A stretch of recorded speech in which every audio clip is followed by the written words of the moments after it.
Генеральная прокуратура Казахстана занимается расследованием крушения пассажирского самолета, который летел из Баку в Грозный. В результате 38 человек погибли, еще 30 ранены.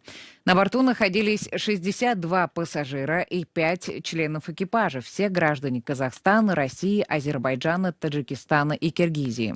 Следователями был найден черный ящик самолета. Тем временем предприятие «Казаэронавигация» считает, что крушение произошло вследствие столкновения с птицей, нарушение рулевого управления. Также после обнародования кадров обломков самолета с характерными признаками поражения на фюзеляже в СМИ появилась версия, что самолет был атакован ПВО над территорией России.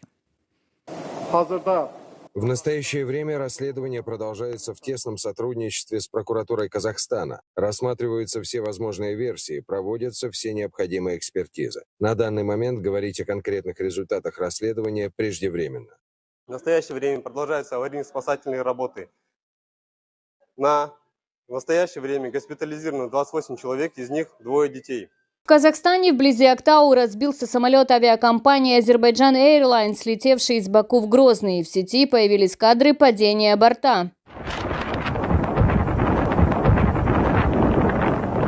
На борту было 67 человек, 62 из которых пассажиры. На данный момент известно о 28 выживших после крушения. 9 из них в тяжелом состоянии. Обнаружены тела 4 погибших. Кадры с места падения публикуют телеграм-каналы.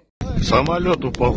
По официальной информации, самолет был перенаправлен в Актау после того, как не смог сесть в Грозном из-за тумана. Однако, согласно данным авиакомпании, причиной катастрофы стало столкновение со стаей птиц. В Росавиации также сообщили, что командир принял решение отправиться на запасной аэродром в Актау после столкновения с птицами, что привело к нештатной ситуации на борту. Крушение произошло около 9:30 по московскому времени. Телеграм-канал «База» опубликовал поименный список пассажиров. Согласно табло аэропорта Грозного, по плану самолет должен был сесть в 8:20. В пресс-службе аэропорта Грозного сообщили, что самолет перенаправили в Махачкалу из-за тумана, а оттуда он улетел в Актау. По данным телеграм-канала «База», утром в аэропорту Грозного был введен план «Ковер» из-за атаки БПЛА. Он был закрыт. Однако неясно, почему самолет не сел в Махачкале, а продолжил полет в более дальний Актау. Тем временем в аэропорту Грозного, куда летел упавший самолет, съезжаются родственники пассажиров и журналисты. Дядя одного из пассажиров, потерпевшего крушение в Актау самолета, заявил пропагандистскому РИА Новости, что узнал своего племянника на видео. Вот, меня только что фотку отправили,